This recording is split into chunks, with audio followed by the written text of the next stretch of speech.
foreigners crossing the line. Block every port, I'm on it. Not on my watch. Drop your weapon! Look at the clock, 45 seconds.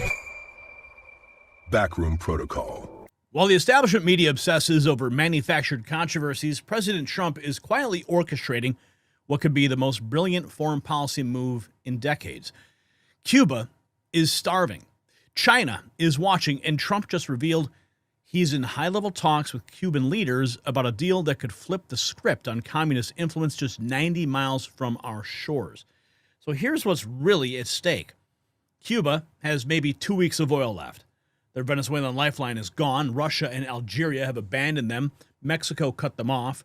The island is facing total collapse, but here's the kicker. China has been using Cuba as a spy base to monitor American military operations. Every day we delay, Beijing gets more intel on our defenses. For you personally, this means Chinese surveillance capabilities aimed directly at Florida's coast. Socially, we're talking about preventing a massive refugee crisis that would overwhelm our southern border. Politically, Trump has a narrow window to secure America's backyard before the deep state sabotages these very talks. And speaking of never surrendering on America's interests, you know what caught my eye recently? Yes. You ever see something and instantly know it's going to turn heads? That's exactly what happened when I saw these Trump never surrender gold sneakers from MAGA offers. Now, these aren't subtle, and they're not supposed to be. Gold finish, red, white, and blue details, never surrender right on the shoe. You put these on and you're making a statement that you stand with the fighter who never backs down. Whether Trump's negotiating with Cuba, taking on the deep state, he never surrenders, and neither should you. These shoes represent that exact fighting spirit that we need right now. Get them at themagaoffers.com/NNN. You'll find it linked down below. But back to this Cuba situation, because the timing here is absolutely critical. Yes, here's where it gets interesting. Secretary Rubio is being attacked by Cuban Americans for even mentioning talks with the regime. They're calling him a fraud, saying he's soft on communism, but Trump isn't backing down. He's calling Cuba a long-failed nation while simultaneously working the diplomatic angle. You see, this is a classic Trump negotiation. Maximum pressure while keeping the door open for a deal that serves American interests. Now, we're going to take you flashback here. This is the Biden Secretary of State. United States officially confirming Chinese electronic intelligence complex located on the territory of Cuba. Now, this was during the Biden administration. Can you just explain why you didn't confirm all of this when it was first reported last week? You said it was inaccurate, but what was inaccurate seemed to basically be the tense that they, weren't going to establish but had already established this facility. Why wait till Saturday to put this out there? I'm actually really glad you asked that question. I can tell you that we were as forthcoming as we should have been at the time the first stories appeared. There is the sensitive nature of this information is such that we just simply couldn't go into more detail, even before the first story appeared, to try to better inform that reporting. That's how sensitive this stuff is. We just couldn't be more detailed. And then after the first stories appeared, we worked very, very hard, as expeditiously as we could, with the intelligence community to try to get some context downgraded so that we could provide it over the weekend, and we did that. But we were as forthcoming as we should have been, given the nature of this information. So this is when the Biden administration admitted the spy bases. And now we also have this just breaking. Doug Burgum weighs in on a possible deal with Cuba. This just in moments ago. I think we're going to make a deal with Cuba. So nobody knows what this deal looks like. What can you tell us? Well, with President Trump, whatever deal that he strikes is going to be good for the American people. And this is just another example of President Trump understanding that energy dominance leads to peace abroad. It leads to prosperity at home. And energy dominance allows energy diplomacy, the ability to take a country like Cuba that was in cahoots with Venezuela, with their corrupt government, providing security forces to Venezuela, providing other assistance to that, and then in trade, getting Venezuelan oil. Venezuelan oil sanctioned with President Trump now enforcing sanctions. Unlike prior administration, the Biden administration had sanctions on Iran, Russia, others, and then we just turned we turned all these countries into China's discount gas station. Yeah. President Trump getting closer to a deal. And back to the CCP. Now, this is from 2025, the CCP building a surveillance and strike network in Cuba, 90 miles from Florida, with at least 4 bases monitoring U.S. military sites and ships equipped with missiles and tracking tech. The CCP's presence is no longer covert. 90 miles from Florida, the CCP is establishing a surveillance and strike network. At least 4 CCP-linked bases are now operating in Cuba, America's backyard, where they are monitoring U.S. military sites ranging from Guantanamo Bay to Cape Canaveral. Satellite images reveal ongoing upgrades, including the installation of long-range antenna arrays. Lawmakers warn that these facilities could enable Beijing to intercept communications, map U.S. response capabilities, and wage war without firing a shot. However, this is only the tip of the iceberg. Years ago, Miles Guo revealed that the CCP had also set up drone bases across Cuba and nearby islands. The so-called cargo ships near the Key West Naval Base are operated by the China Overseas Engineering Group, COVEC, and are equipped with missile systems, surveillance gear, and tracking technology. From telecommunications to sea lanes, CCP infiltration in the Western Hemisphere is no longer covert.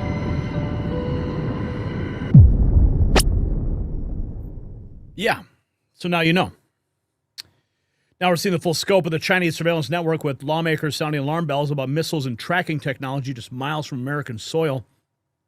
China to establish spy base in Cuba. Wall Street Journal. Beijing has reportedly agreed to pay Havana billions of dollars to build an electronic surveillance facility focused on the United States. RT reporting Beijing's massive financial investment in the spy operation, showing just how committed China is to monitoring the U.S. from our own back door. Here's our own report. When we initially covered it, new satellite imagery reveals China is quietly upgrading high-tech surveillance installations just 90 miles from Florida. What they're building and why. You see here some of the imagery of the Bujikal Signet facility. Signals intelligence, you can see under construction. Satellite evidence backing up these reports, but here's what the story takes a dramatic turn. Trump is making big moves. Here's Trump. Failed nation now, and they're not getting any money from Venezuela, and they're not getting any money from anywhere. It's a failed nation. Mexico is going to cease sending them oil. So I'd like to take care of the people that are here from Cuba. You know, we have many people that came from Cuba that were thrown out of Cuba or that fled Cuba. They came over on rafts. They went through shark-infested waters. I don't know how they did it. And it was many years ago. Many would like to go back. Many would like to at least visit their relatives. And I think we're at a pretty close point. We are dealing with the Cuban leaders right now. We're dealing with the Cuban leaders. Trump dropping the bombshell. He's negotiating with Cuban leaders, using Cuba's economic desperation as leverage. And what is the Dunroe Doctrine? The Department of State just put this out. This is actually interesting. Wait till you see this. Will you make a public commitment today to rule out U.S. regime change in Cuba? Regime change? Yes. Oh, no, I think we would love to see the regime there change. The president just mistook the two countries for each other, correct? Yeah, he meant to say Greenland, but I think we're all familiar with presidents that have verbal stumbles. We've had presidents like that before. Some made a lot more than this one. Bombing a capital, blockading a country, and removing elected officials. We didn't remove an elected official. We removed someone who was not elected, and it was actually an indicted drug trafficker in the United States. Are you the lead for U.S. government on foreign policy? No. The lead on U.S. foreign policy is named Donald J. Trump, the President of the United States. We have not received any information on the Board of Peace. Do you commit to informing us about what the heck this is? Yeah, it's a Board of Peace. What is your criteria for returning to a military option and putting boots on? Well, I don't recall the president saying he's going to put troops in Venezuela. Where did he say that? I'm asking you, what are your... But that's what you said. I didn't remember the president has already said that he was ready to put American troops in Venezuela. No, I think the president has said that he retains the right as commander-in-chief to protect the United States against any imminent threats. Maybe that involves troops, maybe that involves air power. We hope, but we don't anticipate that being the case in Venezuela. Oh, man, Rubio. You got to love it, man. Rubio taking them all down one by one. The State Department stays quiet with just a link, but other sources are filling in the diplomatic details. Trump dismissed diplomatic talks with Mexico over the country's intention to continue sending oil to Cuba as humanitarian aid as Havana's economy teeters on the brink. Here's more of the president on Air Force One. Trump dismisses talks with Mexico over oil shipments to Cuba going to cease. President Donald Trump has dismissed diplomatic talks with Mexico regarding its intention to continue sending oil to Cuba as humanitarian aid. Trump called Cuba a failed nation and stated that Mexico is going to cease sending oil as Havana's economy teeters on the brink of collapse. Mexican President Claudia Sheinbaum stated that while they will send other products, oil shipments for humanitarian reasons will be solved through diplomatic means. Reports indicate Cuba has less than a month worth of oil remaining. Thank you for watching. Be sure to stay tuned.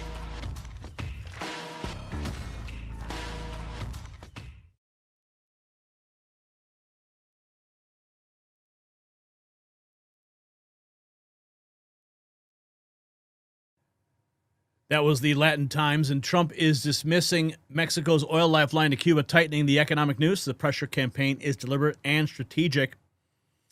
Cuba and the United States are in communication, a Cuban diplomat told Reuters, although he said exchanges have not yet evolved into formal dialogue. We don't have a table of dialogue between the two countries. We have had exchange of messages. We have embassies. We have had communications.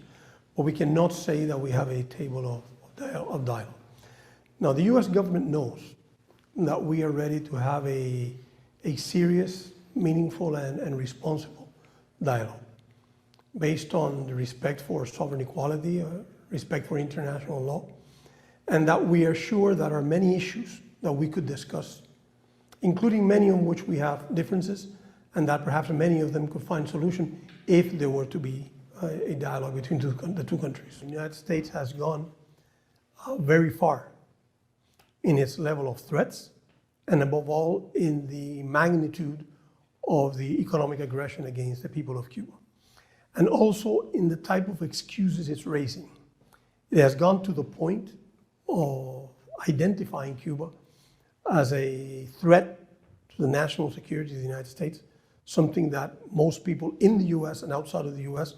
would find it absurd, but yet the government found it necessary to raise that, to claim that Cuba has foreign military bases, that Cuba harbors terrorism, all of which the U.S. government, and in particularly the authorities that are responsible for those issues in the U.S., know very well that that is untrue. I just showed you the basis, pal. Reuters confirms diplomatic channels real, even Cuba's downplaying this informal communication. Congressman Byron Donalds, who's running for governor of Florida, says we strongly support Trump's decisive actions to hold the Cuban regime accountable, protect the security of the United States and our hemisphere. So he's on board.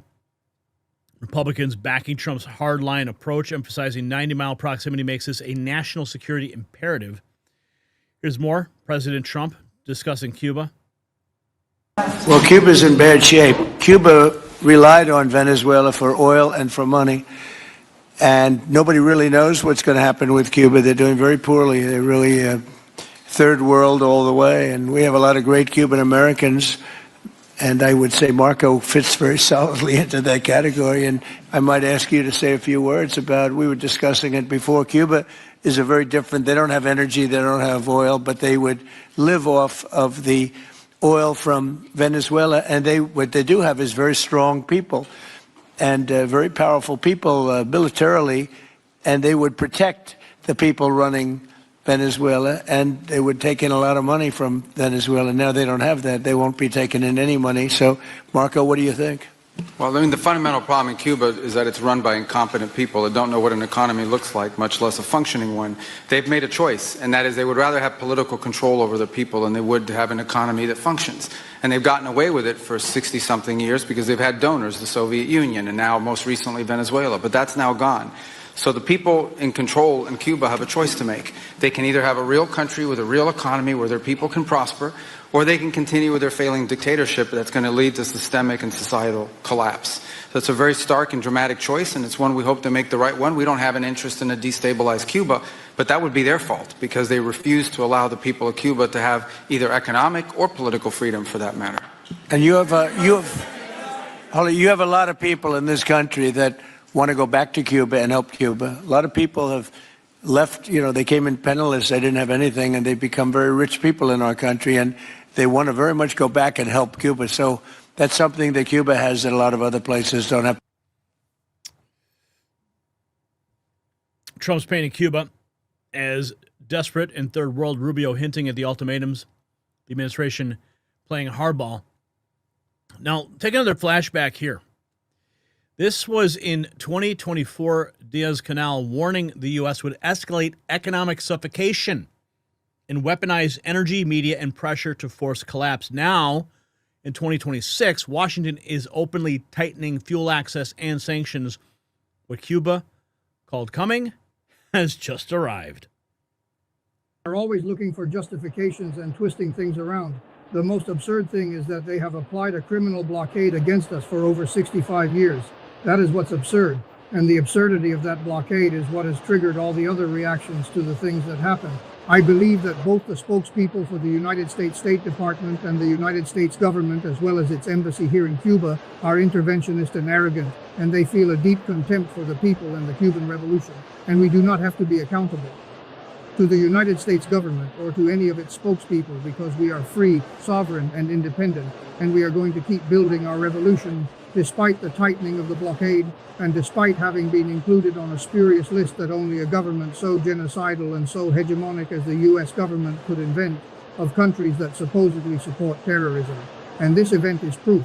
We are open to the world, and in the midst of so many difficulties and so much adversity, here we are, also betting on the development of the country. You should not worry about the spokespeople. They simply do not mean anything to us. Many are predicting the imminent collapse of Cuba. How do you respond to such claims? Let them come and try it. Above all, let them try to bring us down and see what happens to them. The revolution is very solid, and the Cuban people are very aware of what it means to lose the revolution. The United States government, in its hegemonic drive, is constantly trying to implement a platform of neocolonial and neoliberal restoration in Cuba, and they are not going to achieve that. And that is why it turns to a policy of maximum pressure that has two fundamental elements. On one hand, an economic suffocation to seek through economic strangulation, a social outburst that breaks the unity of the Cuban people with the revolution, and on the other hand, the media poisoning, which is an expression of everything that happened on Sunday, 2 or 3. Protest events that essentially were peaceful, and they virtually set a stage as if events were occurring. Here, in the world, there are protests like those, even more severe than those they exist, and those in the United States of this type are also repressed with violence like others in Latin American countries and around the world. However, the ones in Cuba are the news. Why? Because there is a total perversity in the way they address the issues. But we are very serene, very calm, and no one stops our progress of our important project.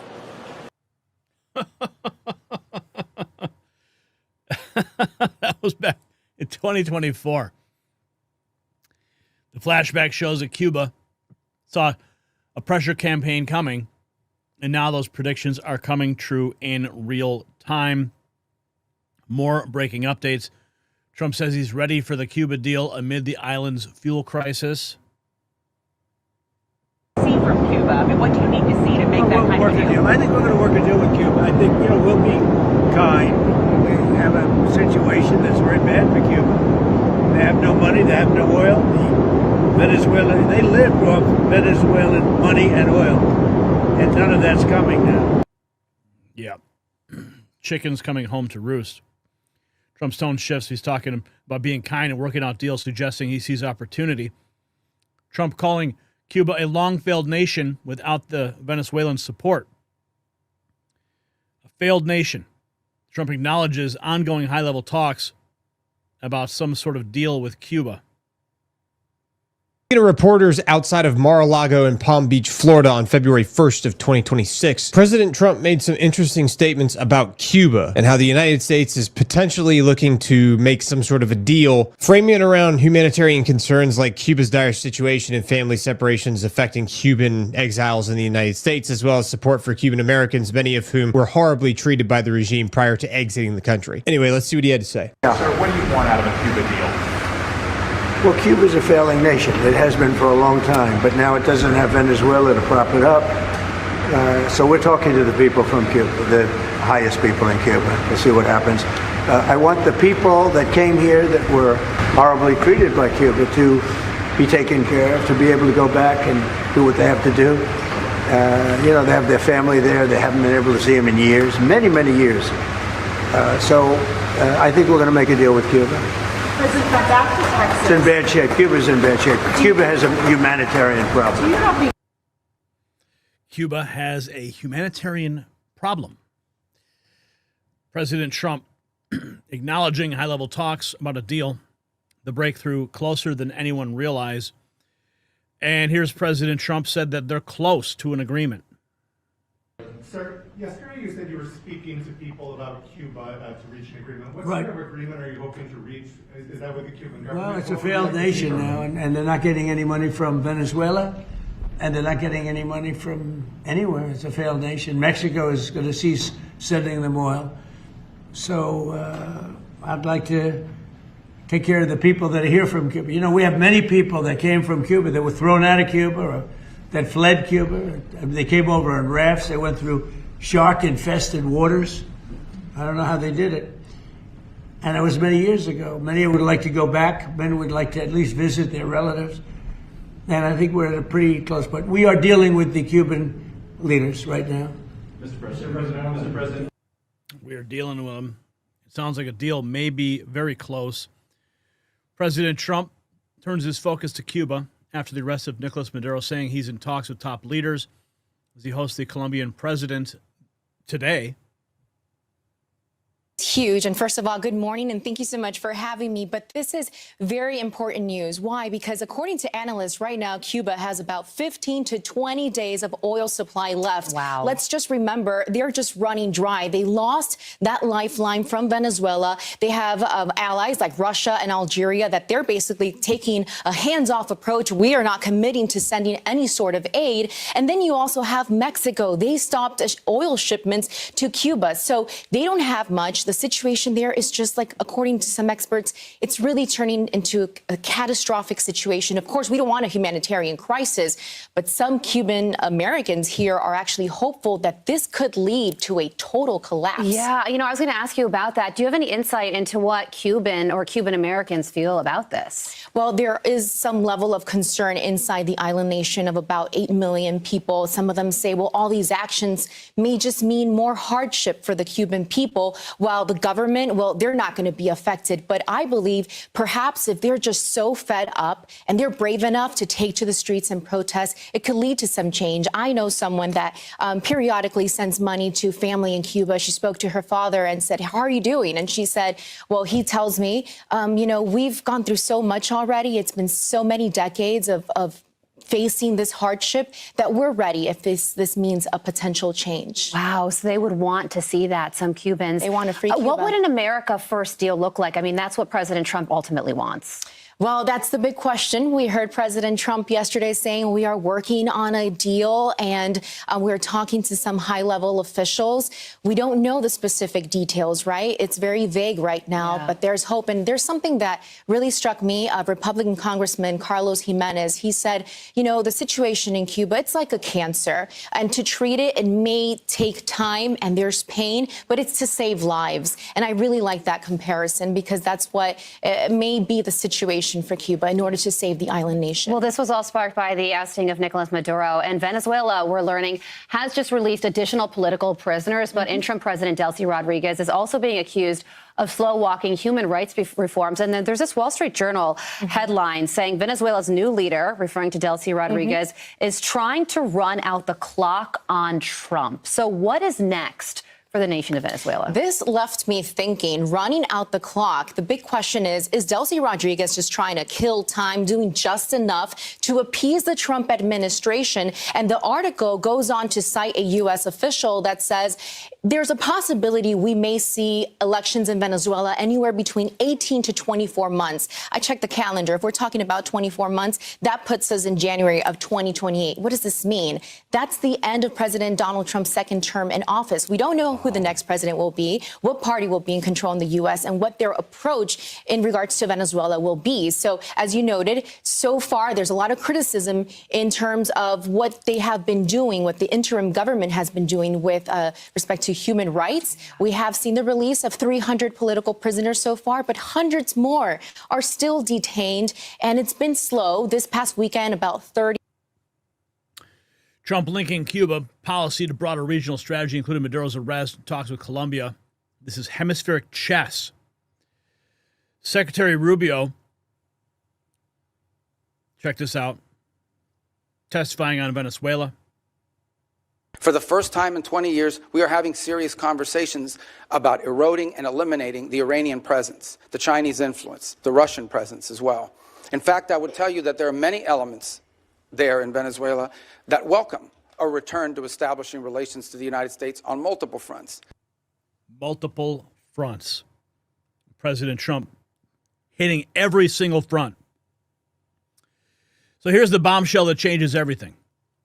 Trump told reporters on Air Force One that we're pretty close to an agreement on Cuban officials, but they're denying formal talks exist. But Trump doesn't care about their public posturing. He's applying leverage when Cuba is most vulnerable, potentially flipping a Chinese asset into an American ally through sheer strategic brilliance. You see, the bottom line is this. Trump is playing three-dimensional chess while his critics play checkers.